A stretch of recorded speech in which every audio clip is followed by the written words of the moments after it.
Simulan na natin ang balitaan. Narito ang malalaki at makabuluhang balita ngayong araw. Headlines.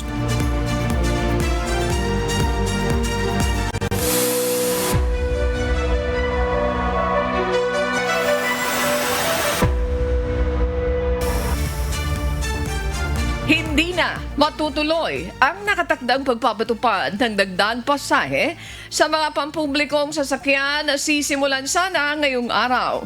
Iyan ay matapos suspindihin ni Pangulong Ferdinand Marcos Jr. ang implementasyon ng fare hike upang hindi mabigitan ang mga commuter. Sa aking palagay, dahil nga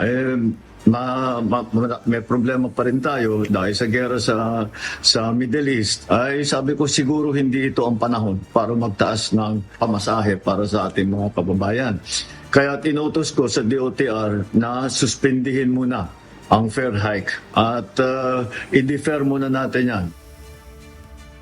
Sa kabila ng fare hike suspension, nangako naman ang Pangulo na patuloy na suporta ng pamahalaan sa transport sector na apektado ng pagtaas ng presyo ng produktong petrolyo. Huwag po mag-alala ang ating mga transport workers dahil mamadaliin po namin, dadagdagan po namin ang suporta sa inyo para naman ay hindi kayo masyadong mahirapan. Hataw Balita ngayon. Sa kaugnay na balita, nangako ang Department of Transportation at ang Land Transportation Franchising and Regulatory Board na tatalima sa kautusan ng Pangulo na huwag ituloy ang pagpapatupad ng dagdag pasahe sa mga pampublikong sasakyan. At gaya ng nabanggit ng Pangulo, sinabi ng DOTR na inihahanda na rin nila ang iba't ibang mga programa na tututok at makatutulong sa kapwa mga pasahero at PUB drivers gaya ng libreng sakay. Sa ngayon ay minamadali na rin nila ng DOTR ang paglalabas ng fuel subsidy para sa mga kwalipikadong driver bilang pandagdag na tulong sa mga ito. Bukod dito, nakausap na rin ni Transportation Secretary Banoy Lopez sa mga toll operator hinggil sa pagbibigay ng toll discount. Hataw Balita ngayon. Nagpahayag ng pagkalito si Senator Amy Marcos sa ginawang pagsuspende ng kapatid nito na si Pangulong Ferdinand Marcos Jr. sa ipatutupad sanang dagdag pasahe sa mga pampublikong sasakyan. Kaugnay nito'y sinusulong naman ng isa pang mambabatas ang pagbibigay ng subsidiya sa transport sector upang maibsan ang epekto ng patuloy na pagtaas ng presyo ng langis. May humahataw na balita si Jed Neresina. Binatikos ni Senator Amy Marcos ang kanyang kapatid na si Pangulong Ferdinand Marcos Jr. dahil sa pagsuspindi ng taas pasahe na nakatakda sanang ipatupad ngayong araw. Sa isang panayam kahapon, March 18, inihayag ng senadora na nakakalito ang hakbang na ito ng administrasyon. Oo nga, nakakalito. Nakita naman natin sa kalsada halos walang tao kasi akala may fair hike. Biglang inatras na naman. Ano ba talaga? Wala ba kayong GC?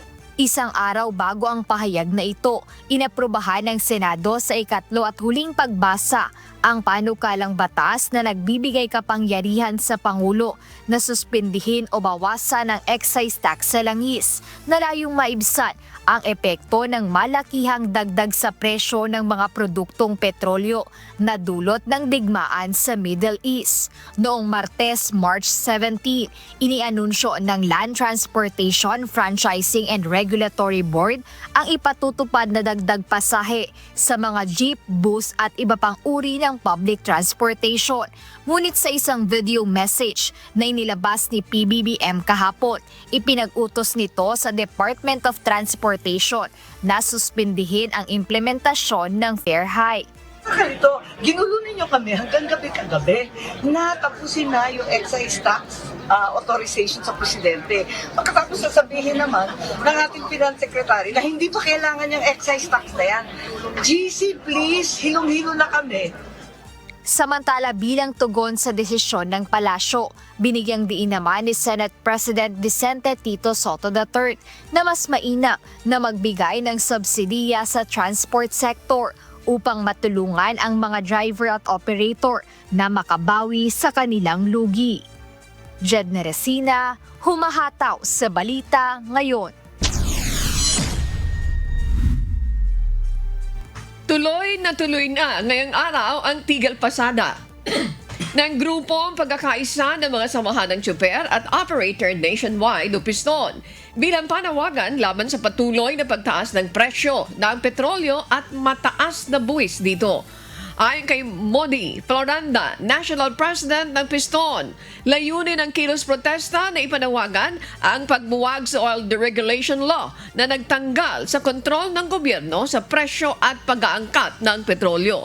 Kasama rin sa hiling ng grupo ang pansamantalang suspension ng excise tax at value-added tax at VAT upang maibsan ang pasaning ng mga motorista at operator.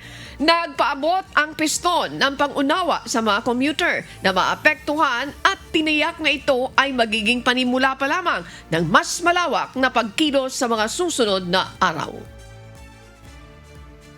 March 19 ay ilulunsad po natin ang transport strike laban dito sa patuloy na pagtaas ng presyo ng petrolyo at laban dito sa patuloy na pananatili ng mga matataas na mga sa produktong petrolyo. Hataw Balita Ngayon.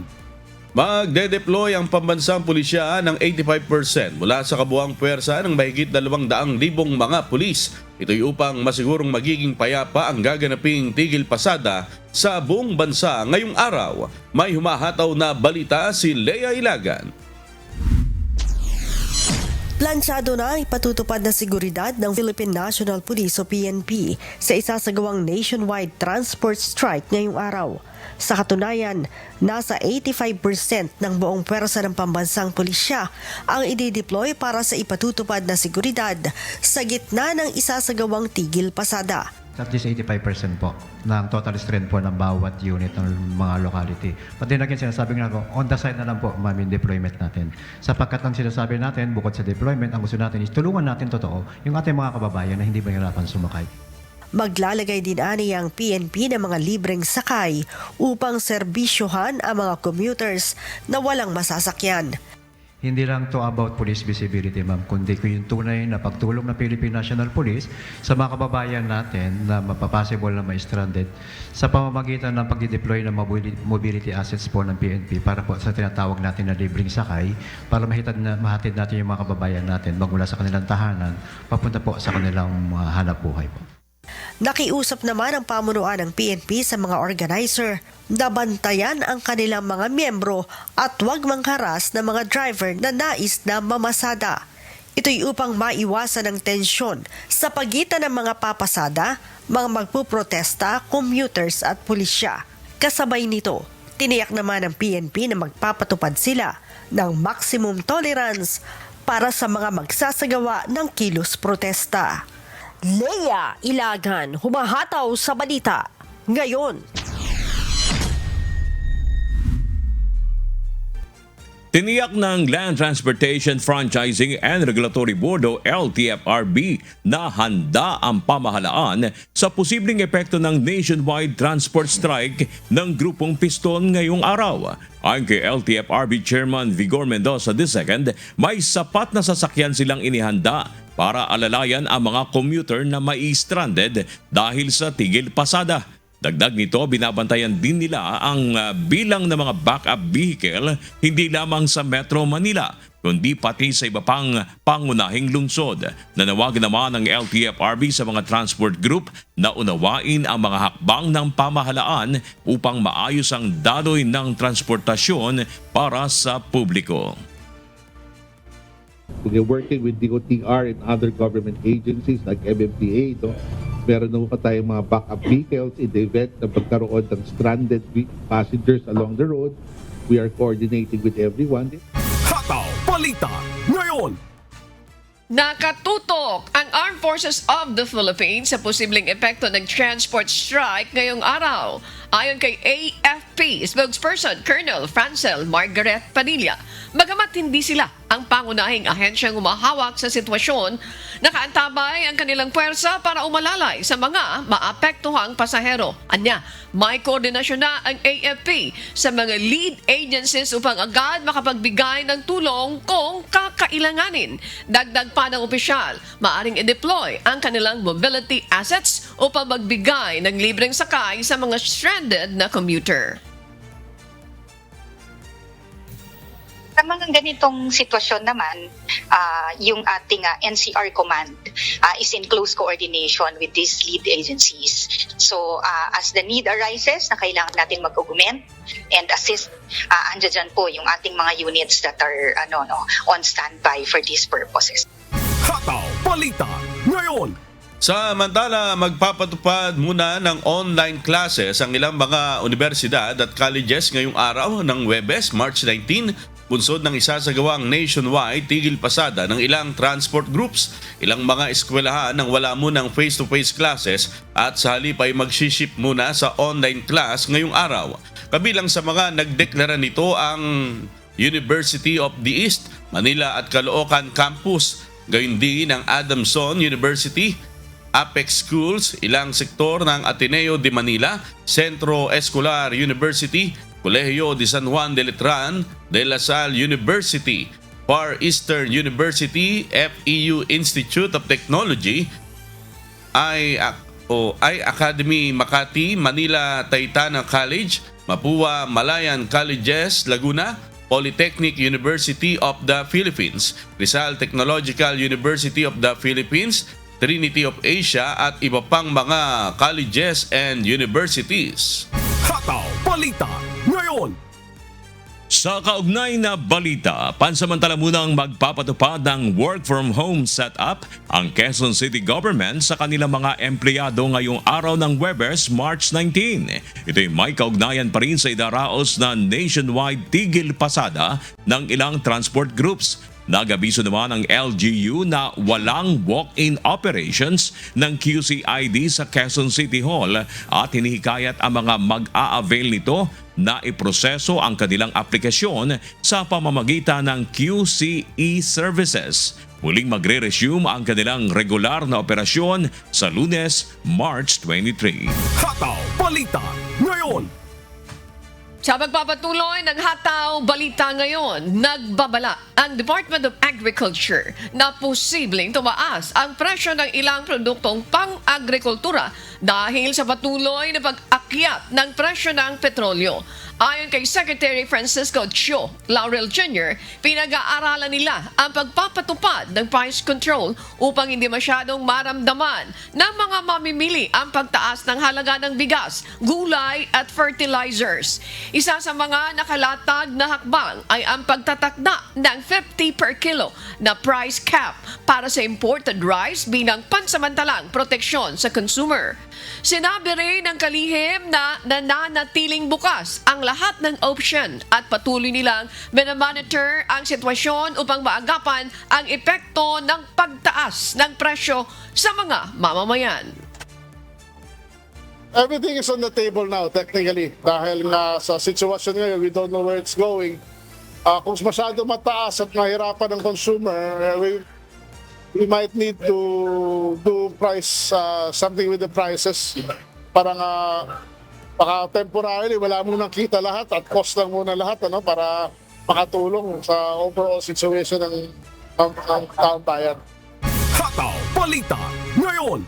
Iniyak naman ni Pangulong Ferdinand Marcos Jr. na sapat ang supply ng pagkain sa bansa sa kabila ng tensyon sa Middle East. Ayon sa Pangulo, patuloy na minomonitor ng gobyerno ang presyo at supply ng mga pangunahing bilihin. Ito'y upang masiguro na hindi umaabuso ang mga negosyante at sumusunod ang mga vendor sa itinakdang presyo ng mga basic commodities. Binigyang diin ng Pangulo na patuloy ang koordinasyon ng gobyerno at stakeholders upang mapanatili ang normal na supply at presyo at matiyak na hindi maapektuhan ang kabuhayan ng mga mamamayan. Sa Pilipinas, normal lang muna ang ating mga presyuhan at tinitiyak nga natin kahit hindi ang supply natin, maganda naman ang supply natin ng pagkain, ng bigas, lahat ng mga basic goods. Kaya yung ating mga kababayan, sinasabi natin, hindi naman kailangan pag-holding at hindi tayo nagkukulang sa food supply. Hataw Balita ngayon. Sa gitna ng mataas na presyo ng langis na maaring magresulta rin sa mataas na presyo ng mga bilihin at iba pang mga serbisyo, muling lumulutang ang panawagan na magkaroon ng aumento sa sahod ang mga manggagawa. Pero nagbabala ang Employers Confederation of the Philippines o ECOP sa posibleng negatibong epekto nito sa mga negosyo. May humahataw na balita si Mia Alonso. Hindi lahat ng mga negosyante sa bansa ay may kakayahan na itaas ang sahod ng kanilang mga manggagawa. Ito ang iginiit ng Employers Confederation of the Philippines o ECOP, bunsod ng hiling ng labor group na Trade Union Congress of the Philippines o TUCP na madaliin na ang 200 pisong aumento sa sahod. Lalo pa ngayon na labis na ang itinaas ng presyo ng langis at inaasahan na magkakaroon pa ng domino effect sa presyo ng mga bilihin at iba pang mga serbisyo na binabayaran ng mga consumer.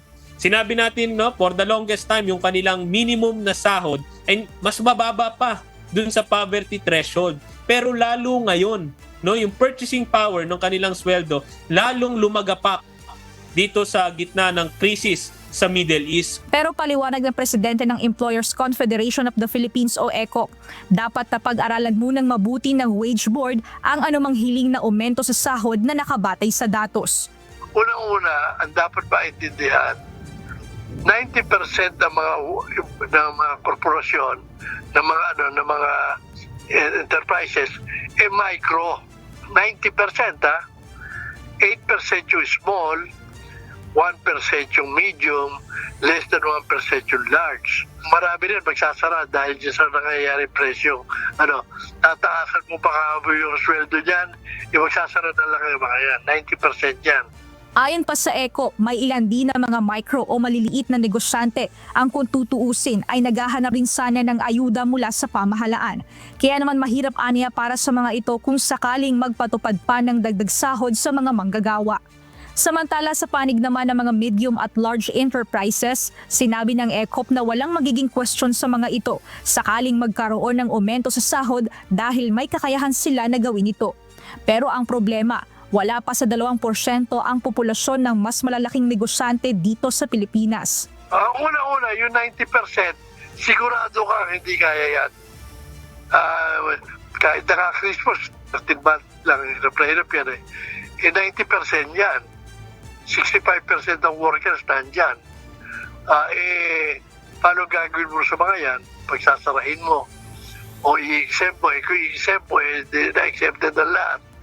Sa panig naman ng Trade Union Congress of the Philippines o TUCP, nasa emergency level na rin ang sitwasyon para sa mga minimum wage earner bunsod ng patuloy na pagtaas ng presyo ng langis.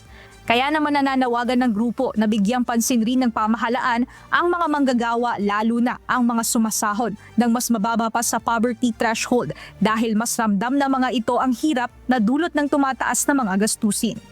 At sana dumating rin ang panahon na harapin ng Pangulo yung mga sektor kagaya ng mga manggagawa, kagaya ng mga employers, mga negosyante para mapag-usapan natin paano tayo kakalagpas dito sa krisis na ito ng sama-sama at walang naiiwan lalo yung ating mga manggagawa. Mia Alonso, humahataw sa balita ngayon. Mahigpit na minamonitor ng Bangko Sentral ng Pilipinas ang epekto sa ekonomiya ng bansa na nangyayari ngayong digmaan sa Middle East. Ito ay matapos na bumagsak sa 59 pesos and 52 centavos ang palitan ng piso kontra dolyar as of March 18, 2026. Kasama rin sa kanilang binabantayan ang epekto ng Middle East tension sa mga remittances at trade at iba pang financial markets. Hataw Balita ngayon. National News. Umalis na sa bansa kanina ang madaling araw ang ikatlong government chartered flight upang sunduin ang mga overseas Filipino worker na apektado ng gulo sa Middle East. Sakay nito ang ilang opisyal ng Department of Migrant Workers na siyang susundo sa mga OFW na na nais nang umuwi ng Pilipinas dahil sa kaguluhan sa rehiyon. Inatasan ng mga ito ni Secretary Hans Leo Kakdak na siguraduhin ang ligtas at maayos na pag-uwi ng ating mga kababayan bilang bahagi ng tuloy-tuloy na repatriation efforts ng pamahalaan.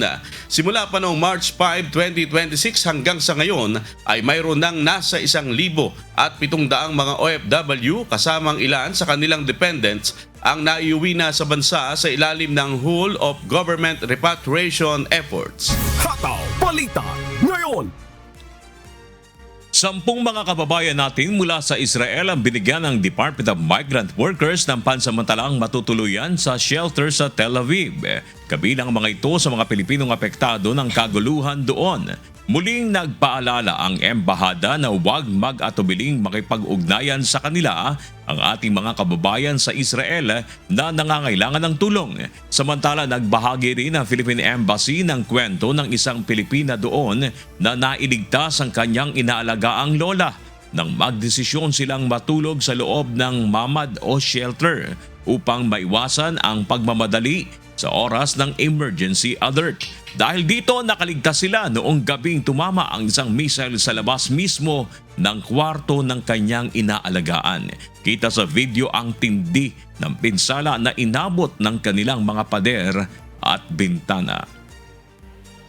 Since the war started, I decided to take my employer to sleep in the mamad because in the night, she don't like to get up every siren. I don't want her to live alone in her room and I'm in the safe room and she's in her room. I only heard the siren. There's no warning, only the siren. I close the door. I hear the glasses of the windows. There's a burning smell in our house. Then after I open the mamad, I'm shocked of what happened outside the house. Dito binigyang diin ng embahada ang kahalagahan ng agad na pagpasok sa shelter bago o tuwing may emergency alert. Hataw Balita ngayon. Kinumpirma ng Department of Migrant Workers na isa pang Pilipino sa Saudi Arabia ang naaresto ng mga otoridad hinggil sa mahigpit na pagbabawal ng pagkuha ng mga video ng missile attack.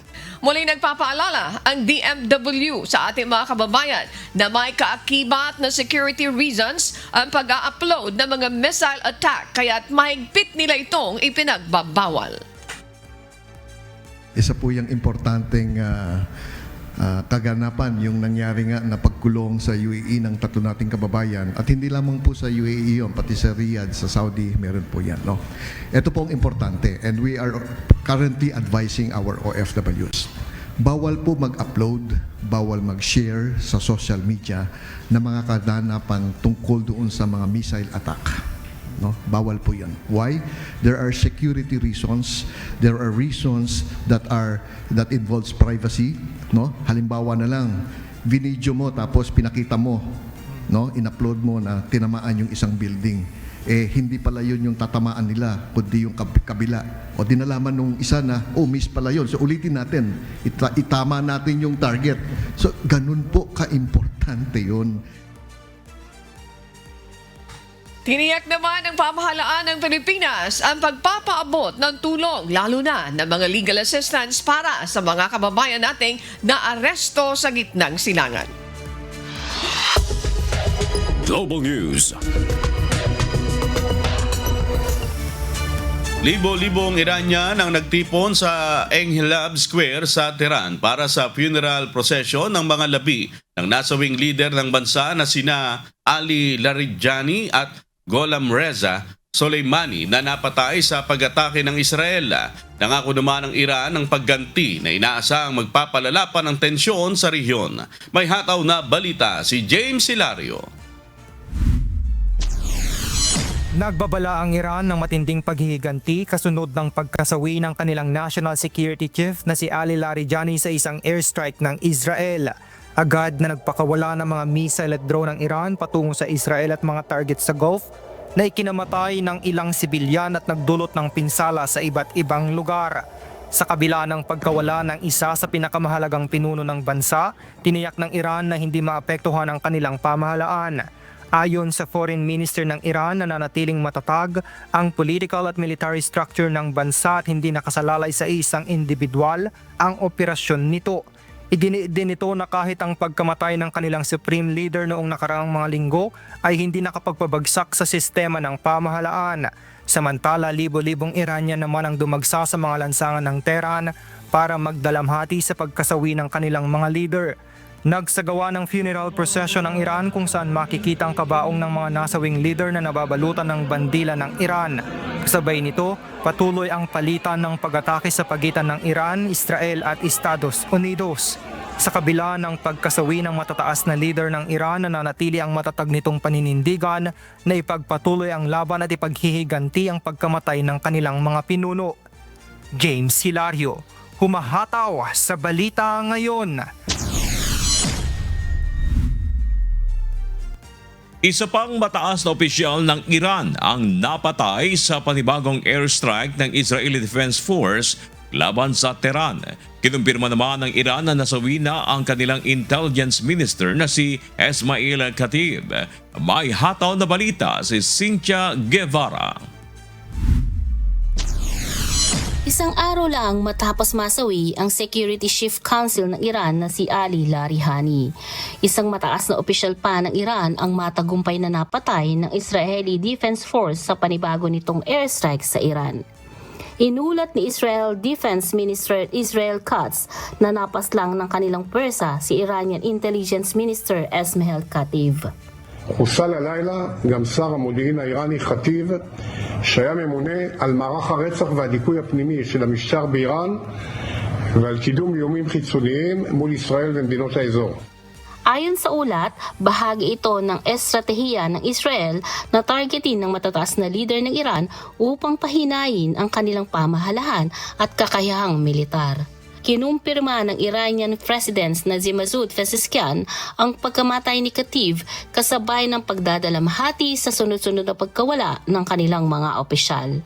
Nagbabala naman ang Israel na hindi pa rito matatapos ang kanilang operasyon at maaari pang targetin ang iba't ibang matataas na opisyal ng Iran anumang oras.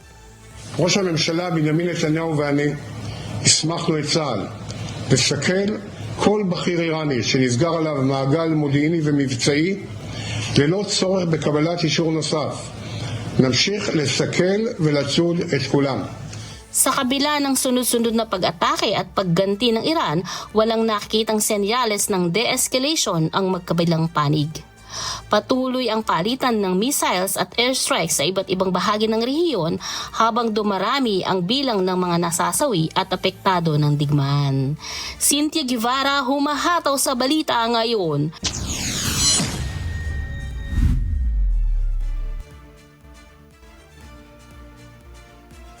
Missile dahil sa nagpapatuloy na digmaan sa Middle East. Ayon kay Ukrainian President Volodymyr Zelensky, ang labanan sa pagitan ng US at Iran ay posibleng magdulot na paghina ng depensa ng Kiev laban sa Russia. May hataw na balita si Chanel Bayo. Direktang naapektuhan ng lumalawak na tensyon sa pagitan ng Iran, Israel at Estados Unidos ang kakayahan ng Ukraine na ipagpatuloy ang laban nito kontra sa Russia. Ayon kay Ukrainian President Volodymyr Zelensky, ang paglipat ng atensyon at supply ng Amerika sa gitnang silangan ay nagdudulot ng kakulangan sa mga armas na kritikal sa kanilang depensa.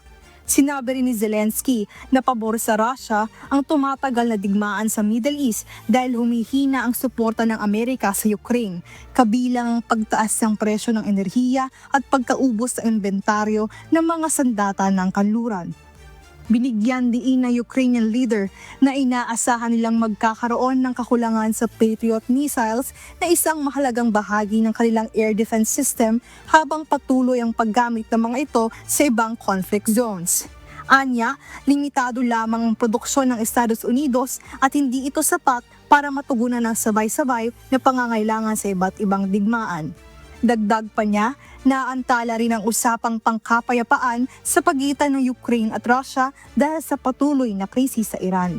Dahil dito, nananawagan si Zelensky ng isang pulong kasama ang Estados Unidos at mga bansa sa Europa para magkaroon ng isang posisyon kaugnay na nagpapatuloy na digmaan. Sa kabila ng mga hamon, patuloy na hinihikayat ng Ukraine ng suporta ng mga kaalyado nito sa Europa. Hiling ni Zelensky sa publiko, huwag mawala ang focus sa kanilang laban kontra sa pananakop ng Russia. Chanel Bayot, humahataw sa balita ngayon. Umabot na sa $185 billion ang tinatayang gastos para sa Golden Dome Missile Defense System ng Estados Unidos. Layunin ng programa na palakasin ang depensa laban sa missile threat sa pamamagitan ng ground-based at space-based systems. Bahagi ng proyekto ang pagbuo ng satellite networks at sensors para matukoy at masubaybayan ng hypersonic at ballistic missiles. Target ng US na makumpleto ito sa loob ng susunod na dekada sa gitna ng lumalaking banta mula sa advanced arsenal ng kanilang mga kalabang bansa. Hataw Balita ngayon. Nakauwi na sa Iran ang 5 miyembro ng Women's National Football Team matapos bawiin ang kanilang asylum bid sa Australia. Ayon sa ulat, dumaan ang koponan sa Turkey bago tuluyang nakauwi sa Iran kasama ang iba pa nilang teammates. Una nang humiling ng humanitarian visas ang ilang manlalaro dahil sa pangambang makaranas ng kaparusahan matapos hindi kumanta ng kanilang national anthem. Dalawa naman sa mga manlalaro ang nanatili sa Australia matapos mabigyan ng asylum. Hataw Balita ngayon. Nangako ang Pangulo ng Cuba. Sa magpapatuloy ng hataw balita ngayon, nangako ang Pangulo ng Cuba na hindi ito matitinag sa mga tangkang panghihimasok ng Estados Unidos. Ito ay kasunod ng banta ni US President Trump na kukunin ang Cuba sa gitna ng kinakaharap nitong krisis sa ekonomiya, bunsod ng kakulangan sa supply ng enerhiya. May hataw na balita si Chris Fugaban. Sa gitna ng tumitinding pressure mula sa Washington, iginiit ng Pangulo ng Cuba na si Miguel Diaz-Canel na handa ang kanilang bansa na lumaban sa anumang pananakop. Aniya, handa ang Cuba na tapatan ang anumang agresyon na manggagaling sa labas ng kanilang bansa. Nahaharap ngayon ang Cuba sa krisis kasunod ng mahigpit na hagbang ng Estados Unidos laban dito gaya ng oil blockade na nakaapekto sa supply ng enerhiya ng isla. Dahil dito nagkaroon ng malawakang blackout sa buong bansa kung saan nakaranas ng 20 oras hanggang halos isang buong araw na walang kuryente ang ilang lugar. Kamakailan ay nagbanta si Trump na kukunin ang Cuba at sinabi pang isa itong mahinang bansa kaya maaari niyang gawin ang gusto niya dito. Patuloy ang panawagan ng kanyang administrasyon na magkaroon ng pagbabago sa pamahalaan ng isla. Iginit naman United States Secretary of State Marco Rubio na hindi sapat ang mga reformang inilatag ng Cuba kabilang ang pagbubukas sa pamumuhunan ng mga exile upang maituring na tunay na pagbabago tungo sa malayang ekonomiya. Sa kabila nito, nanindigan ng Cuba na bukas ito sa dialogo sa Estados Unidos ngunit hindi nito isasama sa negosasyon ang pagbabago sa kanilang sistemang pampolitika. Chris Fugaban, humahataw sa balita ngayon.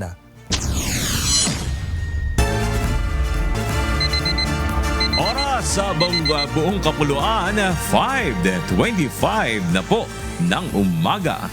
At sa pagpapatuloy ng hataw balita ngayon. Pinuna ni House Speaker at Isabela 6th District Representative Faustino Bogie D. III ang antala sa paglalabas ng pondo ng Department of Budget and Management o DBM. Ginawa nito ang pahayag matapos ireklamo ni House Deputy Speaker Antipolo 1st District Representative Ronaldo Puno ang delay sa budget releases para sa infrastructure projects sa congressional districts. Si Rosalie Cos, humahataw. Umapela na si House Speaker at Isabela 6th District Representative Faustino Boji D. III sa Department of Budget and Management o DBM na gawin ang trabaho nito at bilis-bilisan ng pagkilos. Kaugnay ito ng mabagal na paglalabas ng pondo ng ahensya para sa mga proyekto sa congressional districts. Ginawa ng House Speaker ang pahayag sa huling sesyon sa plenaryo ng Kamara Miyerkules, March 18, bago ang recess ng Kongreso para sa summer break. Gayun din matapos ireklamo ni House Deputy Speaker Antipolo 1st District Representative Ronaldo Puno ang delay sa budget releases para sa infrastructure projects sa congressional districts. Kaya naman po, sa mga kaibigan natin sa DBM, ayusin niyo naman ang inyong trabaho. Bilis-bilisin niyo naman ang inyong mga pagkilos. Huwag niyo nang sayangin ang oras. At huwag na huwag nating paghintayin ang taong bayan. Ika nga, aanuin pa ang damo kung patay na po ang kabayo. Giit ni Deputy Speaker Puno, wala umanong pondo ang public works projects sa mga distrito. Nire-require din umanong magpa-bid out muna para sa mga proyekto bago i-release ang pondo. Lahat ng public works projects pala ngayon are for later release, FLR. So walang pondo pala yung mga regions at districts ng DPWH para i-bid out yung mga project.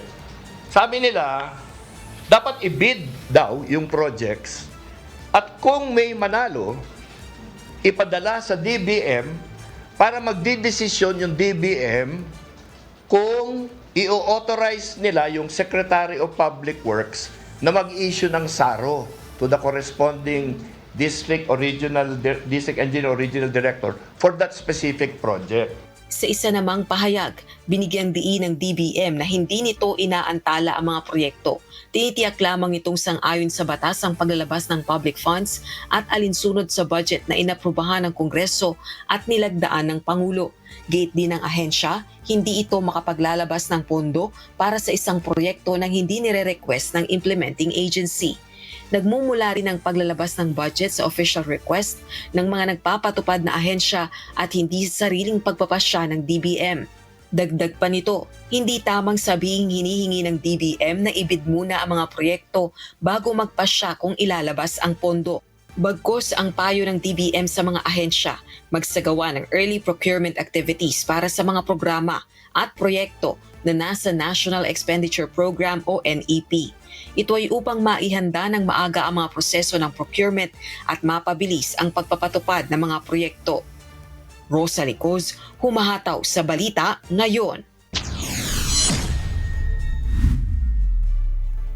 Naniniwala naman si House Justice Committee Chairperson at Batangas 2nd District Representative Sherville Luistro na dapat magtuloy-tuloy ang impeachment proceedings kahit magbitiw sa pwesto si Vice President Sara Duterte. Samantala, nanindigan naman ang kampo ng pangalawang Pangulo na may fundamental defect at hindi nakabatay sa katotohanan ang reklamong impeachment laban dito. May hataw na balita si Rosalie Coz. Dalawa ang parusa kapag convicted ang isang impeachable official. Tanggal ito sa pwesto at perpetual disqualification sa public office. Kaya kahit magbitiw sa pwesto si Vice President Sara Duterte, dapat magtuloy-tuloy pa rin ang impeachment proceedings laban sa kanya. Ito ang tugon ni House Justice Committee Chairperson at Batangas 2nd District Representative Sherville Luistro nang tanungin hinggil sa issue. So, bagaman the resignation will render moot and academic the penalty of removal, I think the penalty of perpetual disqualifications need to be resolved as well. And for us to be able to resolve that, it means that the impeachment proceeding must continue until the trial to the Senate, until they reach a decision of whether to convict or to acquit. Tinukoy ng House Justice Panel na may sufficient grounds o sapat na batayan para ituloy ang proseso ng impeachment matapos hindi tugunan ng kampo ni VP Duterte ang mga alegasyon sa mga reklamo laban sa kanya. Pero naninindigan ng spokesperson ng defense team ng pangalawang Pangulo na si Attorney Michael Powa, may fundamental defect ang impeachment complaints. Nakabatay din anya ang mga ito sa mga konklusyon, haka-haka at mga salaysay na hindi nakasandig sa katotohanang nakasaad sa saligang batas at mga panuntunan. Itinakda na ng House Justice Committee sa March 25 ang unang araw ng pagdinig sa dalawang reklamong impeachment. Ayon sa House Justice Panel, si VP Duterte ang dapat na maglatag ng ebidensya laban sa mga akusasyon dito. Samantalang ang mga abogado nito ay mag-a-assist lamang sa kanilang kliyente, ang respondent o si VP Duterte sa gitna ng pagdinig. It is incumbent upon the respondent to present her evidence. So, if the respondent is not interested to present her evidence, I don't think that there will be proper party to do that presentation in behalf of the Vice President. My understanding is it should be the respondent that should present the evidence and should elicit yung presentation po ng evidence po niya. Gayunman, nasa desisyon pa rin ng Vice Presidente kung dadalo ito sa pagdinig o hindi. Rosa Licoz, humahataw sa balita ngayon. Formal nang nag-adjourn indefinitely ang Technical Working Group for Asset Recovery ng Independent Commission for Infrastructure o ICI. Kasunod ito ng matagumpay na operasyon kung saan bilyong-bilyong pisong halaga ng mga frozen at recovered assets mula sa mga anomalya sa flood control ang naitala ng grupo. May humahataw na balita si Jed Resina. Tapos na ang trabaho ng Technical Working Group for Asset Recovery ng Independent Commission for Infrastructure. Ayon sa chairperson nito na si Cybercrime Investigation and Coordinating Center, Undersecretary Renato Aboy Paraiso.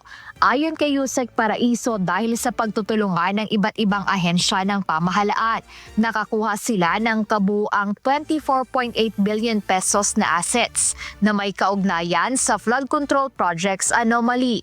So kahapon po nag-meet at nag-adjourn kami indefinitely. Nagpaalam na ho si Justice Andy Reyes sa Technical Working Group at nagbigay ng report sa amin. Ngayon talaga nakita namin yung effort namin na nagbunga talaga kasi nagsama-sama lahat ng government agencies at kung nakita natin yung tally, it's around 24.8 billion na mga assets frozen at saka assets recovered ng TWG na to na yun yung nireport sa atin ni Justice Andres. Dagdag ni CICC Executive Director, nagbunga ang whole of government effort kaya't pinasalamatan din niya ang naging paggabay ng commissioners ng ICI at iba pang opisyal ng gobyerno. Aniya, ang naturang halaga ay tinuturing na konkretong resulta ng investigasyon para sa publiko. Kami naman ho, malaki ho ang pasasalamat namin kay Justice Andy Reyes, kay Com Babe Singson, kay Commissioner Fajardo, kay Edie Bryan, kay General Azurin, dahil yung paggabay nila sa amin sa paggawa nito. Ako personally, I am proud to be part of that particular group na may nagawa ho talaga tayo para sa ating mga kababayan, something concrete na may pagmamalaki natin. Kaugnay nito na una nang inihayag ni ICI Chairperson Retired Justice Andres Reyes na hanggang March 31 na lang ang magiging operasyon ng komisyon at sinabi niyang tatapusin na lang nila ang kinakailangang ilang administrative process. Jed Resina, humahataw sa balita ngayon. Panibagong harassment ang muling naranasan ng mga Pilipinong mangingisda sa may Baho de Masinloc mula sa mga barko ng China na nasa loob ng teritoryo ng Pilipinas. Agad namang rumisponde ang Philippine Coast Guard at barko ng Bureau of Fisheries and Aquatic Resources upang masiguro ang kaligtasan ng mga Pilipinong mangingisda doon. May humahataw na balita si Ryan Lacanlale.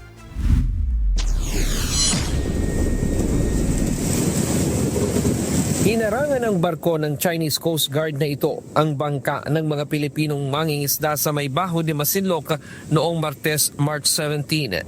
Ayon sa mga Pilipinong mangingisda, nagsagawa ng dangerous maneuver ang tatlong barko ng Chinese Coast Guard kung saan sumali pa ang tatlong malalaking maritime militia vessel ng mga ito.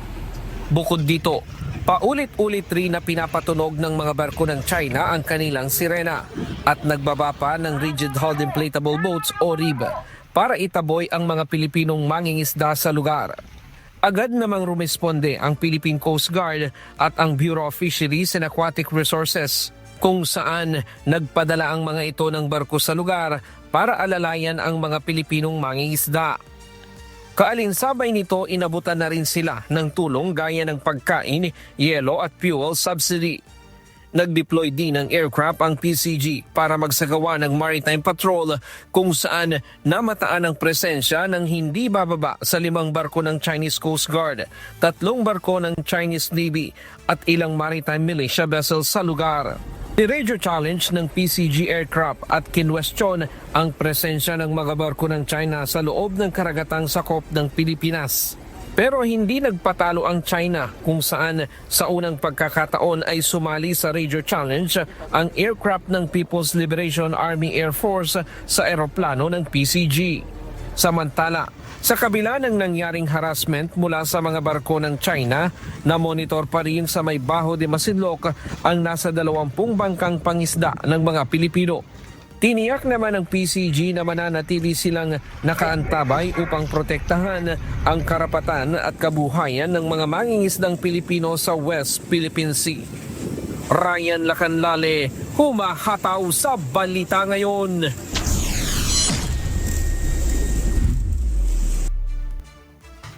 Binigyan din ni Defense Secretary Gilberto Teodoro Jr. na mahalagang palakasin ang anti-missile system ng Pilipinas upang matiyak ang pambansang depensa.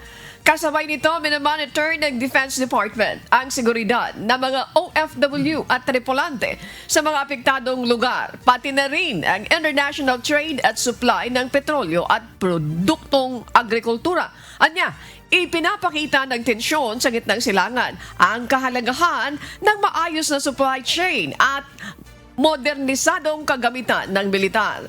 Ayon sa kalihim, seryoso ang pamahalaan sa pagpapalakas ng depensa upang maging handa sa mga banta ng terorismo at krisis sa enerhiya.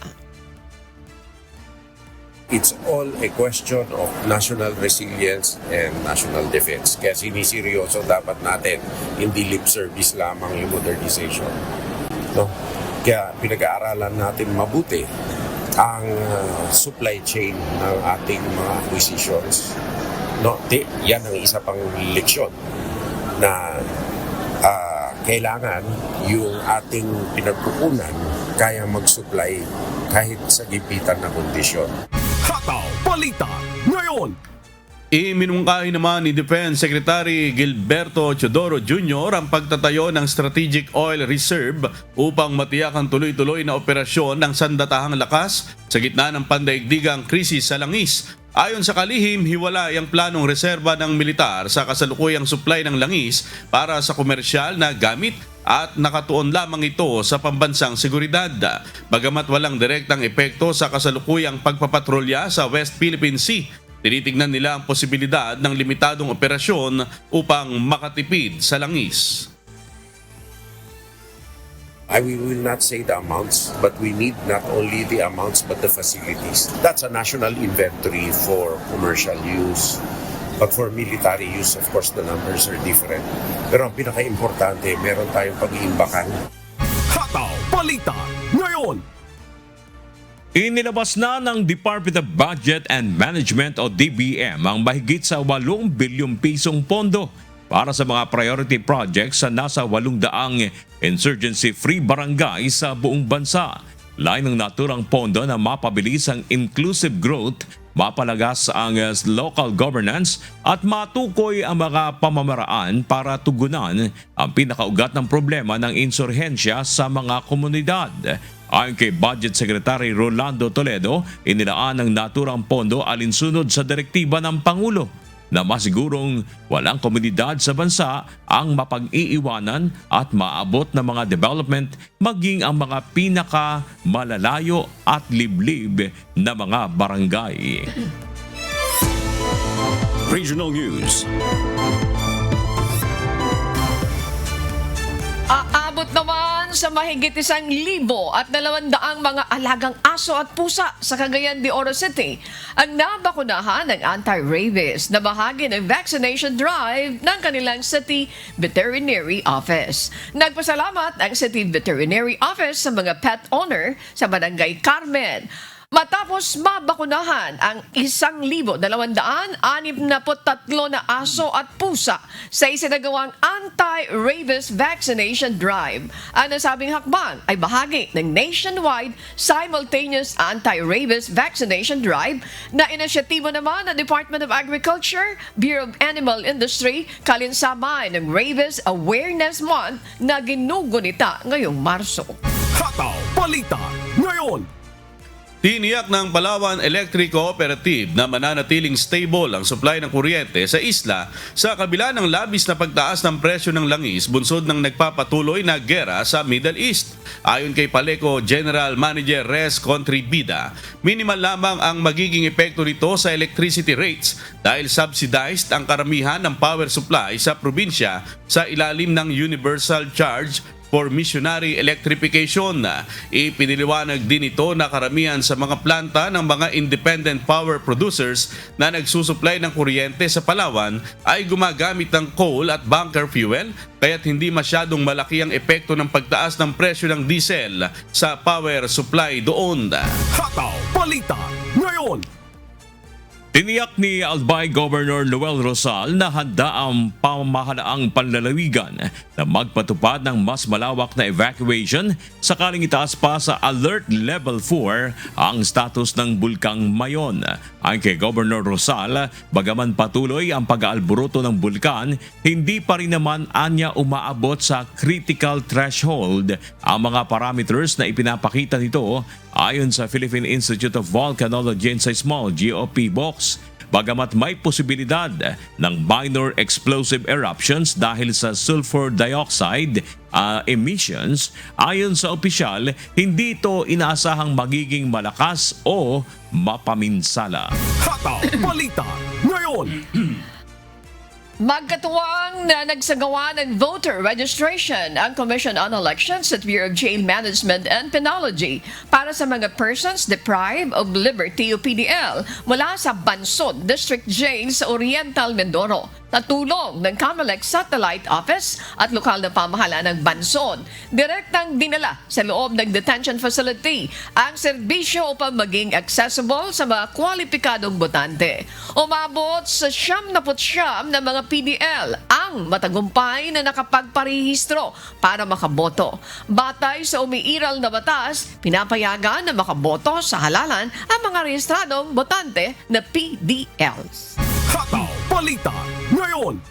Ipinatupad na ang alternative delivery modes of learning sa Sominot National High School matapos masunog ang ilang silid-aralan nito sa Barangay Poblasyon, Sominot, Zamboanga del Sur. Aabot sa 11 mga classroom ang natupok ng apoy, kabilang ang lumang library, science laboratory, dressmaking room, journalism room at school clinic. Ayon sa Bureau of Fire Protection, mabilis na kumalat ang apoy dahil gawa lamang sa light materials ang mga gusali at luma na rin ang mga ito. Tinatayang umaabot sa higit 3.3 million pesos ang halaga ng pinsala, bagamat wala namang naitalang nasugatan sa insidente. Patuloy namang inimbestigahan ng BFP ang sanhi ng sunog. Weather News. Alamin na natin mga kasambahay ang magiging lagay ng panahon sa iba't ibang bahagi po ng bansa ngayong araw ng Huwebes, March 19, 2026. Panoorin natin ang update mula sa Philippine Weather Bureau, Pag-asa. Magandang umaga Pilipinas, narito ang latest sa lagay ng ating panahon. Nariyan pa rin ang amihan at umiiral pa rin ito dito sa Hilagang Luzon at kasalukuyan nagdudulot pa rin yan ng mga pag-ulan sa malaking bahagi ho ng Northern Luzon. Based na rin po sa ating latest satellite imagery, makikita pa rin nga po natin, meron pa rin mga stratified clouds dito sa Philippine Sea, sa silangang bahagi ng Northern Luzon at nag-i-indicate ho yan na umiiral pa rin ang amihan dito sa area na ito at dala pa rin ito ang tuyo at malamig na hangin. Samantala sa katimugang bahagi naman ng Luzon, sa Visayas at Mindanao, maaliwalas dyan na rila ang magiging panahon at mababa naman po yung tsansa ng mga widespread na pagbuhos ng ulan. Usually mga localized thunderstorms thunderstorms lamang ang pwede pong ma-experience ng ating mga kababayan doon. Yung mga localized thunderstorms na ito po yung mga na-experience usually sa hapon at gabi at kadalasan po ay mga panandali ang pagbuhos ng ulan lamang. Wala tayong bagyo na minomonitor ngayon sa loob ng ating area of responsibility and at least in the next 2 to 3 days wala rin tayong inaasahan. Gayunpaman, patuloy po tayong magantabay sa magiging update ng Pag-asa sakaling magkaroon ng significant changes. Samantala, para sa magiging pagtayo ng ating panahon sa araw na ito, magiging maulap pa rin ang papawirin at may mga mahihinang pagbuhos ng ulan dito sa Cordillera Administrative Region, sa Cagayan, Isabela, Quirino, Nueva Vizcaya at maging sa lalawigan ng Aurora, dulot pa rin yan ng amihan. Sa natitirang bahagi naman ng Luzon, dito sa Ilocos Region at sa Batanes, asahan natin ang bahagyang maulap hanggang sa maulap na papawirin at tsansa po ng mga pulupulong mahihinang pagbuhos ng ulan dahil din sa northeast monsoon. Pero dito sa Metro Manila at natitirang bahagi pa ng Luzon, dito sa Calabarzon, Mimaropa at maging dito po sa Bicol Region ay may chance na po ng mga isolated at localized thunderstorms, especially po sa hapon at gabi. Sa pagtayo ng ating temperatura sa Kamaynilaan, 21 to 30 degrees Celsius, 14 to 21 naman sa Baguio, malamig pa rin naman ho. 21 to 31 sa Lawag City at 20 to 29 degrees Celsius sa Tuguegarao, 23 to 31 sa Legazpi City at habang sa Tagaytay may kalamigan pa rin ang panahon, from 20 to 29 degrees Celsius naman ang inaasahang maging agwat ng temperatura. Samantala sa Visayas at Mindanao, generally fair weather ang mararanasang panahon liban sa mga localized at mga isolated thunderstorms, especially sa hapon at gabi. Sa Tacloban, 24 to 31 degrees Celsius ang inaasahang magiging agwat ng temperatura. Sa Cebu City, 24 to 32, 23 to 30 naman sa Iloilo, 26 to 31 degrees Celsius po sa Kalayaan Islands, 24 to 31 degrees Celsius sa Puerto Princesa City, sa Zamboanga ay 22 to 35, sa Cagayan de Oro ay 23 to 30 habang 23 to 30 degrees Celsius naman sa Davao City.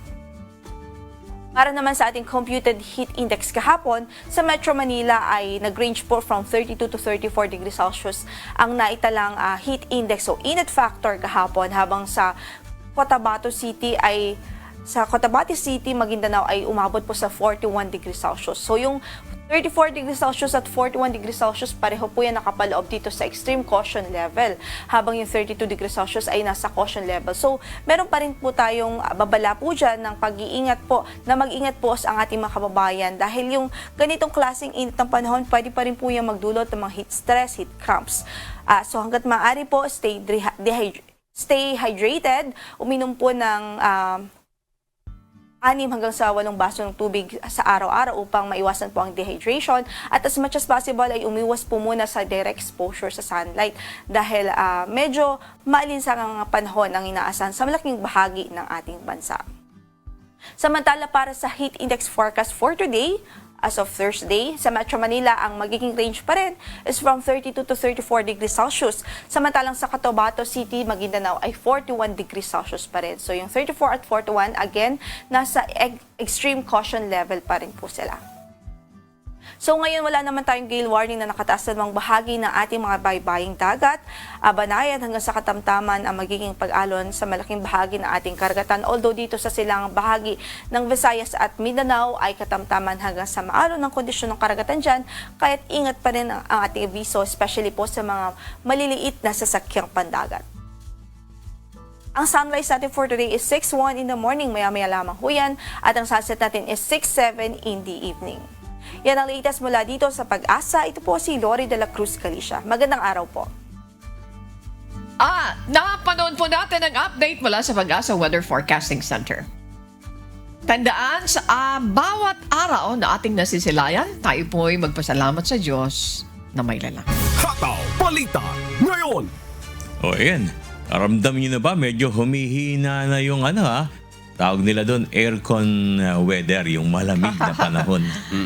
Kasi naranasan natin ito mga nakarang araw, masarap pa yung pakiramdam natin, di ba po? Yung sinasabi nila, patapos na, Oo, sabi ng Pag-asa kasi, amigo, Ani, baka itong linggo na lang na to. Naku po. Ang enjoyment sa malamig na panahon dahil by March 23, itong darating na Lunes, posible na maramdaman na natin yung papasok na mainit na panahon. Yung naranasan natin itong mga nakakaraan, yung medyo may kasamang malakas na hangin eh. Sarap nga ng pakiramdam, di ba Yung po? alikabok, maraming sumakit ang lalamunan. Sa gabi, nararamdaman ko sarap kasi malamig, di ba po? Yung binabanggit mo na may sumakit yung ulo dahil may hangin. Isa lalamunan kasi nga maraming nakakapasok na alikabok Mga sa alikabok. bahay. Ayan. Gawa na medyo malakas yung hangin. Opo, pero ako nagugustuhan ko naman yun kasi malamig. Siyempre, asthmatic ako, di ba po? Mahirap yun. At tipid ako sa kuryente. Opo, ayan. So, asahan na natin yan bago magtapos itong March. Sabi nga doon sa report niya, naku, tama ba? Patapos na. Oo, at pag pumasok ito, usually dinedeklara ang end of amihan season ng katapusan ng Marso. At papasok naman itong Abril ay ito ng tag-init. Summer season. Mainit na panahon dahil pag natapos na itong amihan season, ang iiral na weather system na sa bansa, itong tinatawag ng pag-asa na easterlies. Yung easterlies, ito yung mainit na hangin galing sa dagat Pasipiko. Kaya yung mararanasan naman natin, humid, yung medyo Malinsangan din. malinsangan na panahon, yung halos walang hangin. Naku po. Mainit ang panahon. Kaya bilin nga kanina nung weather forecaster, dapat po maintain natin yung regular na Pag-inom ng tubig. At saka yung mga damit na Cotton. na fit para doon sa panahon. Sabi nila, light colors ang maganda. Yung para hindi masyadong mainit sa katawan. At kumain ng mga napapanahong prutas kagaya ng singkamas. Oo, napapanahon na ngayon. Yan. Yung pakwan, napakalakas makareplenish nun ng makapag-rehydrate. At mga init na init. Remind na rin natin yung mga karamdaman. Di ba po? May mga medical condition na maganda-handa na kayo. Lalo na yung mga may asthma, high blood. That's Pagka correct. sobrang init, wag na tayong magbibilad. Ang oras natin sa buong kapuluan, alas 5:59 na po ng umaga, Philippine Standard Time. Ngayong araw po, sana March 19 ang implementasyon ng inaprobahang dagdag pasahe sa mga pampublikong sasakyan sa gitna ng patuloy na pagtaas ng presyo ng mga produktong petrolyo. Ngunit sinuspindi ito ni Pangulong Ferdinand Marcos Jr. at iginiit na hindi pa napapanahon ang pagpapatupad ng fare hike. At para talakayin ang issue, makakausap natin ngayong umaga ang Pangulo, ang Presidente ng Alliance of Transport Operators and Drivers Association o Philippines o ALTODAP na si Melencio Boy Vargas. Magandang umaga po sa inyo, Ginoong Boy Vargas. Ay, magandang umaga po, Ma'am Ani at Chelsea Subaybay, tagapakinig. Magandang Maraming salamat. po sa inyo. Maraming salamat, Boy, sa pagkakataon. Ang unang tanong, ano po ba ang inyong masasabi sa ginawang suspensyon ng Pangulo sa dapat sana ay ipatutupad na dagdag pasahe ngayong araw? Siyempre po, nalulungkot kami dahil sana po imbes na matutulungan na po yung ating mga kasyupiran, yung ating po mga driver, ay bigla pong napigil dahil matagal na po namin inaantay ito. Dahil kami po ang nag-file talaga ng fare hike 3 years na po ito yung file namin na to. Actually, inaasahan na po namin ka ng ibibigay. Pero ang nakakalungkot, parang sa tingin ko po, sana naman pinag-aralang mabuti ng ating kagalang-galang na Pangulo na na ibigay na sana dahil ilang na po at taas po ng taas lalo po ngayon Ma'am Ani, imagine 100 na po ang diesel ngayon. Paano pa pong kakayanin ang mga kasyuperan yan? Yun po yung sa amin dito, yun po yung pananaw ko rito na para naman pong sana naman po mahalin nila yung mga driver at kami naman po ang naghahatid ng naghahatid ng ating mananakay at isa pa po, kami po yung napakalaking inaambag ng taxes natin. Dahil imagine na Ma'am Ani, kung makikita sa excise tax po, 6 pesos ang per liter sa amin. Araw-araw po kami nagkakarga. Imagine, nagkarga na lang po kami ng 30 liters a day. Magkano po sa loob ng isang taon yan na inaambag namin na taxes? Okay. Mr. Boy Vargas, matapos po ang dalawang magkakasunod nga na linggo ng mega oil price hike, kumusta ang kalagayan ng mga jeepney driver? nasa mga magkano na lang po ang naiuuwing kita mula sa pamamasada? Ako po, lalo yung short route, no, yung maliliit na rota, baka nag-uuwi na lang po yun ng mga 200, 300 eh. Pero yung long route po, yung mahabang rota, kahit pa paano po, nakakapag-uwi pa yun ng 500 to 600 pesos. Pero ang nangyayari po dyan, nagdadagdag na po kami ng oras. Halimbawa po, lumabas kami na alas 5. Siguro po, gagarahe kami mga alas 11 na ng gabi para madagdagan yung kita namin. Ang buong kinikita po namin, nauuwi na lang sa diesel. Okay. Now, ikinokonsidera po ba ng mga driver ng inyong samahan na, sige, dahil yan ang sitwasyon, wag na lang bumiyahe. Kasi talong-talo talaga sila sa gastos sa pagpapagasolina kumpara sa kanilang kikitain. Siguro po pag-uusapan na namin ito kung ganito rin po yung nangyari. Pag-uusapan na rin po namin ito dahil unang-una mamaya po kami ni kasamang Obet Martin, ang Pasang Mazda, ay pupunta po sa LT Parby mamaya. Aalamin po namin kung bakit po marami po kasi mga driver na umaasa na ngayon na talagang ibibigay na ngayon. Kahit po piso lang yung ibinigay, ay kahit pa paano po makakadagdag ng konting yung pong nawala sa amin, yung konti po madadagdagan na sana. Pero yun nga po, nakakalungkot dahil siyempre, Pangulo naman ng bansa natin, wala naman tayong magagawa. Siguro po, yun lang po yun sa amin. Mag-uusap po kami mamaya. Pupuntahan po namin natin kagalang-galang Chairman Atty. Vigor Mendoza II upang maalaman namin kung bakit po sinuspindi. Ma'am Ani. Mr. Boy Vargas, sabi kasi ng pamahalaan, sisimulan na rin sa susunod na linggo ang fuel subsidy para sa mga jeepney driver. Yung po bang 5,000 na yun ay sasapat na para sa inyo po?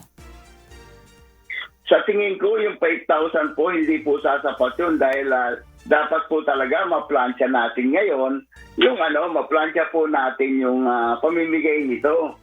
Kasi ngayon pa lang po kumukuha ng listahan ng mga driver yung LT Parby. Ngayon po, yun nga, pinaplansya pa namin. Marami pa pong ibang hindi na kapagbigay ng at gusto ko pong, kaya po ako pupunta mamaya sa LT Parby, lilinawin ko po, ano po ba talaga yung yung kasi may mga card pa kami. Saan pa talaga dadaan? Sa GCash, sa Paymaya. Yun po yung gusto namin malaman mamaya. Kaya po pupunta kami dahil at saka una-una po, Ma'am Ani, wala pa naman pong pera na ibinibigay sa DOTR. Yung galing po sa GAA na 2 billion, wala pa naman po. Sinasabi po, baka ibigay daw ng last week ng March. Isipin mo, ilang linggo pa yung aming pag-aantay. Yun naman po sa DSWD na 5,000, hindi rin po namin maintindihan kasi parang ang ginagawa po ng ating mga mayor kasi kailangan dumaan po kami sa natin mga mayor eh. Ang problema po, halimbawa po sa Quezon City, ang biyahe po namin dito yung yung Padilla Cubao. Ngayon, kung magsasubmit ka, saan ba kami magsasubmit? Sa Quezon City ba? O sa Antipolo? Kasi po, meron pong mga report sa akin, yung isang leader ko po, pagka po sa Quezon City po, nag-submit siya ng listahan ng mga driver, pero hindi po tinanggap dahil unang-una hindi daw taga Quezon City. Ang mga driver naman po, kung saan-saan nakatira yan eh. Kaya yun po yung dapat linawin ng ating kagalang-galang ng DSWD. Saan ba talaga kami magsasubmit ng mga listahan? Yung mga tricycle driver po, okay lang yun. Ma'am Ali, dahil talagang doon namamasada sa kanilang rota yan. Pero kami pong jeep, minsan po 3 bayan ang aming dinadaanan. Kagaya nga po itong isang rota ko, yung Padilla Cuboco. Dadaan ka po ng dadaan ka ng Antipolo, dadaan ka ng Marikina, dadaan ka ng Pasig, dadaan ka ng Quezon City, ang end namin Quezon City. Doon po kami naguguluhan. Kasi wala pa rin naman pong ang DSWD sa jeep eh. Inuuna po nila yung tricycle. Sabi po, isusunod na kaming jeep.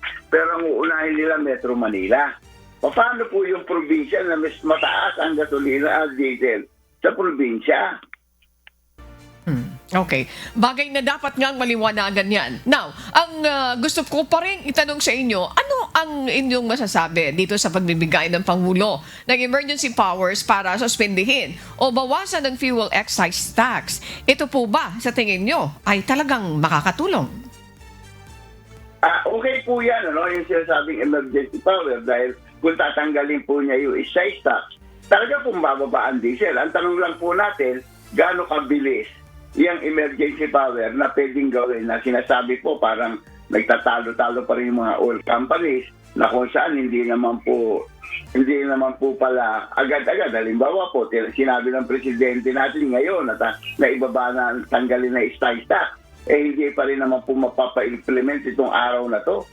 Meron po mga mekanismo pang dapat plantyahin dyan, Ma'am Ani. Yun po yung magulo eh. Dapat po meron na silang mekanismo kagad. Halimbawa, sinanggal po yung excise tax. Ito ring araw na to, dapat bababa na rin ng diesel.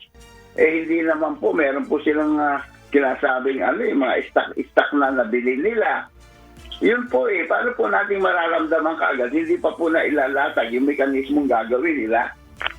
Okay. At this time, Mr. Boy Vargas, bigyan namin kayo ng pagkakataon. Anong panawagan nyo sa gobyerno at mensahe din sa mga commuters? Siguro po, sa gobyerno, sana po tingnan nilang mabuti. Mahalin naman po nila yung mga driver dahil kami po rin yung isa sa nag-aangat ng ekonomiya. Ang nangyayari po sa atin, parang urong-sulong tayo eh. Imagine, 3 taon na po kami na nagtitiis at saka sana po itong excise tax na to. Pinapaboran ko po ang Senado na kung saan meron pong resolusyon na dapat nga po tanggalin na itong tanggalin itong oil deregulation loan to o i-repeal na po para po makaagapay sa mga ating katsupira. Kung hindi po ganito ng ganito, kawawa po ang hanay ng transportasyon. Sana maintindihan po tayo ng gobyerno na tulungan niyo po kami. Dahil baka po nga, tama po kayo Ma'am Ani, baka po dumating sa oras na pag hindi na po namin kaya, tumigil na lang po kami ng pamamatada. Ano po ang matasakyan ng ating mga mananakay? Ayaw po namin to, labag po sa loob namin. Pero siguro po, pag hindi na namin kakayanin, hindi na po namin magtigil yung aming mga driver at mga katsuperan, Ma'am Ani. Okay. Maraming salamat, Ginoong Boy Gonzales Vargas sa pagbibigay daan mo ngayong umaga. Siya po ang Pangulo ng AltoDAP. Again, good morning and keep safe, Mr. Boy Vargas. Maraming salamat po at good safe din po sa inyo at mabuhay po kayo. God bless po. Hataw Balita ngayon. Sa Mandala, hinikayat ng Philippine Ambassador to China ang mga may-ari ng malalaking electric vehicle company sa China na makipag-partner at mag-invest sa Pilipinas sa mga Chinese EV companies. Sa speech ni Ambassador Jaime Flor Cruz sa ginanap na China International New Energy Vehicle Technology Parts and Services Exhibition 2026, inanyayahan nito ang mga Chinese EV firms na ikonsidera ang Pilipinas bilang potential partner ng mga ito. Binigyang punto ni Ambassador Flor Cruz ang lumalagong vehicle market sa Pilipinas at ang potential role nito sa regional EV supply chains. Ibinida rin nito na malaking bentahe ang pagiging English proficient workforce ng mga Pilipino na malaking tulong sa lumalagong industriya ng Chinese EV industry. Hataw Balita ngayon. Susuriin ng Land Transportation Franchising and Regulatory Board o LTFRB ang pagtaas ng charging fee ng mga electric vehicles mula 17 pesos hanggang 34 pesos kada kilowatt hour. Ang kay LTFRB Chairman Vigor Mendoza II, layo nilang alamin ang dahilan ng pagtaas at posibleng iba pang nakakaapekto sa cost chain ng electric vehicles. Itinakda ng LTFRB ang isang pagdinig kasama ang mga operator ng electric vehicles sa susunod na linggo at makikipag-ugnayan sa mga rehiyon pagkatapos ng long holiday. Nilinaw ng LTFRB na hindi nila direktang nasasakupan ang mga charging stations, ngunit nais nilang masuri ang kabuang presyo at supply chain upang maprotektahan ang mga gumagamit ng electric vehicles. Hataw Balita ngayon. Bumaba ng 8.5% ang bentahan ng sasakyan sa Pilipinas noong Pebrero kumpara sa nakaraang taon, dulot ng pagtaas ng presyo ng langis dahil sa tensyon sa Middle East. Ayon sa datos ng Chamber of Automotive Manufacturers of the Philippines Incorporated o CAMPI, a Truck Manufacturers Association, umabot sa 35,842 units ang naibenta noong Pebrero. Mas mataas man ito sa 33,699 units na naibenta noong January, ay may mababa naman kumpara sa 39,164 units na naibenta noong kaparehong buwan ng nakaraang taon. Bagamat bumababa ang kabuang benta, patuloy ang paglago ng electric vehicle sales na tumaas ng 18.7% mula Enero hanggang Pebrero at 66.9% sa unang dalawang buwan ng 2026 kumpara sa nakaraang taon.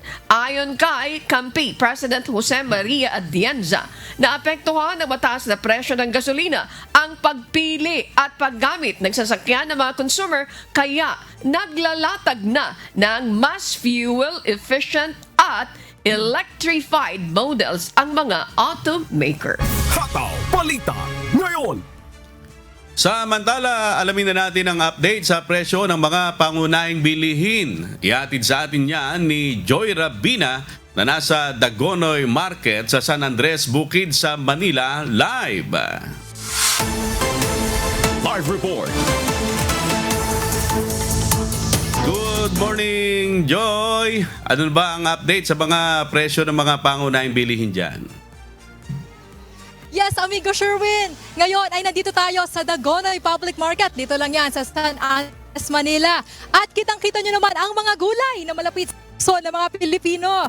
Ngayon ay kamustahin natin ang presyo ng mga gulay. Magandang umaga, Kuya! Magandang umaga din po. Ano po pangalan? Renato Espejo. Kuya Donato, sa tingin niyo po ba, tumataas po ba ang ating mga presyo o stable naman po? Stable lang naman. Stable, maganda po yan para po malaman ng ating mga kasambahay ang kalagayan ng mga presyo po dito. Ngayon kuya, ano po yung madalas na o karaniwan na binibili po ng ating mga suki dito sa Dagonoy? Yung mga pakbet, pansit. Ito pong ano pong tawag dito kuya? Pakbet. Pang-pakbet. Magkano po yung sa pakbet po, mga mixed vegetables po ninyo? 20 lang. 20 lamang yan. Yung talong 15. Yung talong 15. Sa mga nagtitipid dyan o mga tight ang budget. At itong sibuyas ay 80 pesos per kilo lamang yan. At ang kamatis nila ay 60 pesos per kilo dahil oversupply na. Dito din, magkano po yung mga pangsigang natin, mga talbos? 7 isa. 7 per tali. Sa pechay po? 7 rin. Ngayon, alamin natin ang presyo ng iba pang mga gulay. Ang labanos ay nagkakahalaga ng 90 pesos hanggang 100 pesos per kilo. Sa sayote naman ay 60 pesos per kilo. Ang broccoli ay 180 pesos hanggang 250 pesos per kilo. Ang repolyo ay nagkakahalaga ng 70 pesos per kilo. Sa cauliflower, 150 pesos per kilo. Ang carrots ay 130 pesos hanggang 180 pesos per kilo. Tumaas daw po yan ayon po dito sa mga nagtitinda ng carrots. Ang patatas ay 120 pesos per kilo. Mga kasabahay, dagdag impormasyon lamang po. Ang cauliflower ay isang superfood. Ito po ay nagbibigay ng vitamin C na panlaban po natin sa iba't ibang klase ng mga sakit. At alamin natin ang presyo ng manok. Ito silipin natin, ang drumsticks ay nagkakahalaga ng 210 pesos per kilo. Ang wings ay 190 hanggang 200 pesos per kilo. Sa quarter legs ay 185 pesos hanggang 190 pesos per kilo. Ang whole dress chicken ay nagkakahalaga ng 180 hanggang 190 pesos per kilo. Dito naman tayo sa mga fresh na isda. Ang bangus ay nagkakahalaga ng 240 pesos per kilo. Sa tilapia ay 150 pesos per kilo. Ang galunggong ay 160 pesos per kilo. Ang talakitok, 440 pesos per kilo. Sa tambakol ay 300 pesos per kilo. Pampano, 400 pesos per kilo sa mga magsisigang dyan, magpapaksiw. Ang salay ginto ay 240 pesos per kilo at sa tamban ay 140 pesos per kilo. Mga kasambahayang pagiging wais sa palengke ay hindi lang yan sa paghahanap ng mura, ito ay sa paghahanap ng siksik sa sustansya. Balik po muna dyan sa studio, amigo Sherwin. May nakaplano ka na ba, Joy, na bibilhin mo para pag-uwi makapagluto na? Tamang-tama, amigo Sherwin, meron naman akong nakaplano. Dahil tamang-tama, 15 lang itong talong at nasa 10 piso hanggang 20 lang ang mga mixed vegetables natin. Pwede nang umabot hanggang hapunan. Ang ating bet o kaya dinengdeng. Ayan, lagyan lang ng konting alamang yan no? Alamang okay na yan. Sige, maraming salamat, Joy Rabina. Nagulat ng live mula sa Dagonoy Market, San Andres, Bukid Manila. Ngayon, Paalala po sa mga motorista, suspendido po ang implementasyon ng expanded number coding scheme bukas, araw po ng Biyernes, March 20 dahil po sa holiday. Nauna nang direklara ng Malacanang na isang regular holiday ang March 20 dahil sa Idil Fitir o ang pagtatapos ng Ramadan. Ibig sabihin, malayang makakabiyahe po ang mga sasakyan sa Metro Manila bukas kahit pa ang mga may plakang nagtatapos sa 9 at 0. Hataw Balita ngayon. Inilabas na ng Department of Labor and Employment ang guidelines para sa tamang bayad sa mga manggagawang magkatrabaho bukas March 20 sa kabila ng deklarasyon ng holiday dahil sa Idil Fitir. Ayon sa Labor Advisory No. 4, Series of 2026, obligadong bayaran ng 100% ng sahod ang mga hindi magtatrabaho at double pay naman ang matatanggap na mga papasok kahit holiday. Dagdag pa rito, kung ang holiday ay matatapat sa rest day at magtatrabaho ang empleyado, may karagdagang 30% sa double pay at overtime pay para sa sobrang oras. Pinapaalalahanan ng DOLE ang mga employer na sumunod sa itinakdang panuntunan upang matiyak ang tamang sahod ng mga empleyado. Hataw Balita ngayon. Arangkada na ngayong araw ang nationwide transport strike na isasagawa ng Grupong Piston bilang protesta sa labis na pagtaas ng presyo ng mga produktong petrolyo. Pero sa kabila nito, may ilang mga jeepney driver ang pinili pa rin na mamasada ngayong araw. Mula sa Quezon City, may hataw na balita si Asher Cadapan Jr. live. Live report.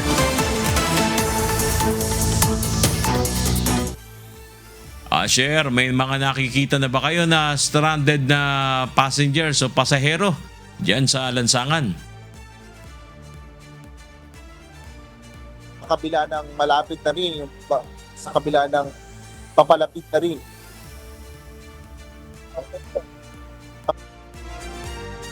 Sure. Ito na nga yung inaabangan natin, Yes. Ani, amigo, no? Makakuha tayo ng update na... yung sitwasyon talaga sa Yes. lansangan. Oo, Ang correct. tanong kasi dyan kung apektado talaga yung pasahero at kung timing din naman yung sinasabing libreng sakay. Yan. So, malalaman natin yung update niyan kay Asher a little later. Okay, let's find out kung makakapasok na si Asher Cadapan Jr. sa isang lugar.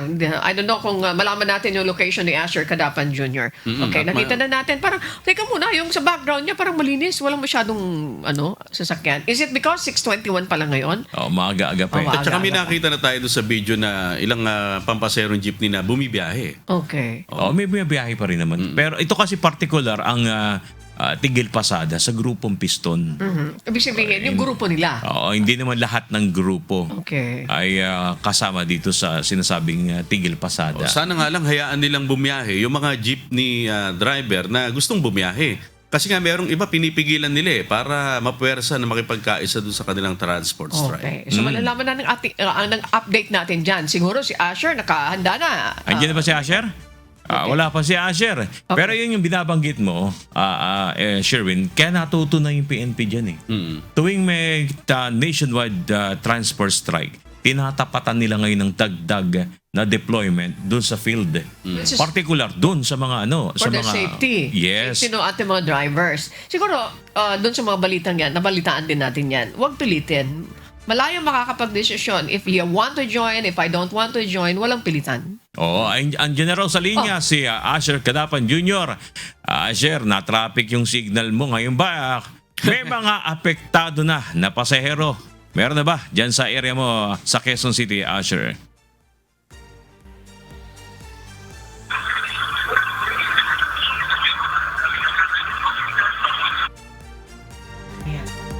Mukhang nauna magtigil pasado yung signal ni Asher Cadapan Jr. Hindi siya makapasok sa ere. Okay. Try pa rin natin para makakuha tayo ng this is the first time na makikita natin kung anong sitwasyon yan sa labas. Pero ano mo, Ani, kahapon, nag-observe ako habang umiinom na mainit na kape kasi tanaw sa office natin yung yung kalsada. Dumami yung nagbabike ngayon. Okay. Ay di ba, nire-recommend nila talaga yan. Which is good naman. Tsaka yung mga bumibili ng e-vehicle, yung motor, tsaka yung mga four wheels din. Ayan. E-bike kasi may mga halal ba, 10,000. May mga mabibili ka na. Meron ding hulugan. Mga e-bike ngayon. Parang panahon ng pandemya, sumikat din nun ng bisikleta. Oo. Bisikleta. Kanina kahapon, ina-obserbahan ko. Saka hindi sila yung dati kasi yung nakikita mo laging nagbabike pa uwi na mga yung galing construction. Ngayon hindi, mga maayos yung bihis. Papunta ng trabaho. Pauwi na. Pauwi. Hapon kasi ako nagkakape, nanonood ako nung dumadaan. Ang dami. Dumami yung nagbabike ngayon. Maganda rin yan kasi may buting epekto naman yan sa ating kalusugan. Ayan, okay. Ito at ready na. Baka magbike na to pauwi. Asher, nandiyan ka na ba, Asher?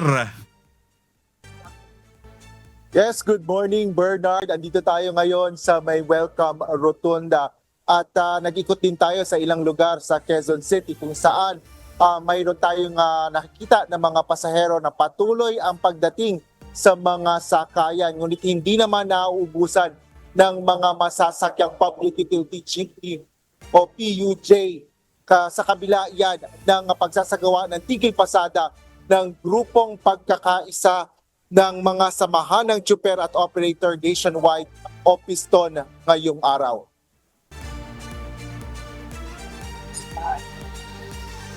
Tuloy ang pasada. Ito ang sinabi ng ilang mga tsuper ng Public Utility Jeepney o PUJ sa ilang mga pasahero o sakayan ng mga pasahero sa Quezon City. Ayon sa ilang mga jeepney driver, hindi sila titigil sa biyahe kahit na nagsasagawa ng transport strike ang Piston. Wala pa pong sinasabi yung sa amin yung aming presidente. Kung ano po yung sabihin ng presidente namin, hindi yung po yung asundin namin. Pero sa ngayon, ang sa inyo, tuloy ang pasada? Oo, tuloy ba naman po? Tuloy ang pasada. Hanggang hapon na kayo, sir? Oo, sir, panghapon na. Kailangan din po, sir, kasi walang-wala rin. Kailangan talaga maghanap buhay. May nag-aaral. Pagka kailangan po namin makikisa po kami. Kasi sa ngayon, medyo lang muna, biyahe muna kasi kailangan din. Samantala, nagsimula na rin magtipon-tipon ng ilang rallyistang nagkikilos protesta dito sa Welcome Rotunda sa Quezon City. Ayon kay Modi Floranda, National President ng Piston, pananawagan nila ang pagbuwag ng oil deregulation law. Ito ang ipinasang batas noong 1998 na nag-aalis sa gobyerno ng kontrol sa presyo, pag-aangkat at pagluluwas ng mga produktong petrolyo. Hinihiling rin ng grupo na suspindihin ang pagpapataw ng petroleum product ng excise tax at value-added tax o VAT. Tiniyak naman ng Land Transportation Franchising and Regulatory Board o LTFRB na may sapat na masasakyan ang mga public commuter kasabay ng isasagawang transport strike ngayong araw. Ayon kay LTFRB Chairman Vigor Mendoza II, nakikipagtulungan sila sa iba't ibang ahensya ng pamahalaan para sa kakailanganing sasakyan para sa pagbiyahe ng mga commuter. Sa ngayon, Bernard, ay hinintay natin yung pagdating ng iba pang mga kasamahan ng grupo ng Piston na magsasagawa rin ng press conference para sagutin yung pagbigay ng impormasyon sa mga mamamayan dito sa Welcome Rotunda. Maya-maya lang 7:00 ng umaga. Yan ang latest dito sa Quezon City. Balik sa iyo, Bernard. Maraming salamat, Asher Cadapan Jr. live mula sa Quezon City. Hataw Balita ngayon. Sa pag-arangkada naman ng nationwide transport strike, isa ang Metro Manila sa malalaking rehiyon na inaasang maapektuhan ng tigil pasada ng piston at manibela ngayong araw. Dito sa Metro Manila, mayroon 15 lokasyon ang pagdarausan ng malawakang protesta. Mula sa Maynila, si Benedict Samson, humahataw live. Live report. Benedict, kumusta ang sitwasyon dyan? Dumating na ba dyan yung mga jeepney driver na kasama sa transport strike? Magandang umaga, Ma'am Ani. Sa mga oras na ito ay wala pa tayong nakikitang mga jeepney driver na dumating dito nga sa lokasyon. Yung isa sa lokasyon na pagsasagawaan nga nitong transport strike dito sa Maynila. Inaasahang mamayang alas 8 ng umaga magtitipon ang mga driver mula sa grupo ng Piston at Manibela para sa isasagawa nilang kilos protesta ngayong araw. Base sa ibinigay na impormasyon, nasa 15 lokasyon sa National Capital Region ang pagsasagawaan ng rally. Kabilang ang mga lungsod na pagsasagawa ng transport strike ay ang Quezon City, Pasig City, Marikina City, Parañaque City, Muntinlupa City, Maynila at Mabing sa Kamanaba area. Base rin, Ma'am Ani, sa ating obserbasyon ay may ilang mga jeep pa rin dito sa Top Avenue ang pumapasada. At ayon din sa grupong Piston at Manibela, layo ng kanilang tigil pasada ay yung panawagan na magkaroon ng 5 pisong dagdag pasahe at yung pagbasura sa buwis dito nga sa Langis. At yan mo ang update mula rito sa Maynila. Balik sa inyo dyan, Ma'am Ani. Maraming salamat, Benedict Samson. Nagulat ng live mula po dyan sa Manila. Hataw Balita ngayon. Wala na tayong oras. Pero bago tayo magtapos, narito naman po ang balitang aabangan mamaya. Mga aabangang balita.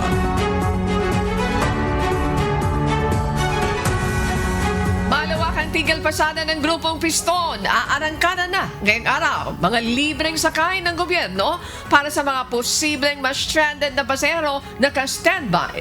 Hataw Balita ngayon. Panibagong batch ng repatriated overseas Filipino workers mula sa United Arab Emirates nakatakdang dumating sa bansa mamayang hapon. Hataw Balita ngayon. Pamamahagi ng fuel subsidy sa mga tricycle driver hanggang ngayong araw na lamang. Hataw Balita ngayon. At 129th founding anniversary ng Philippine Army ipinagdiriwang ngayong araw. Muling pagpapalakas ng puwersa ng hukbong katihan ipagpapatuloy. At sa aming ibabahaging mga salita ng Diyos na ating sandigan mula sa aklat ng Kolosas Kapitulo 3 versikulo 23 na nagsasabi, "Anumang inyong ginagawa ay inyong gawin ng buong puso na gaya ng sa Panginoon at hindi sa mga tao."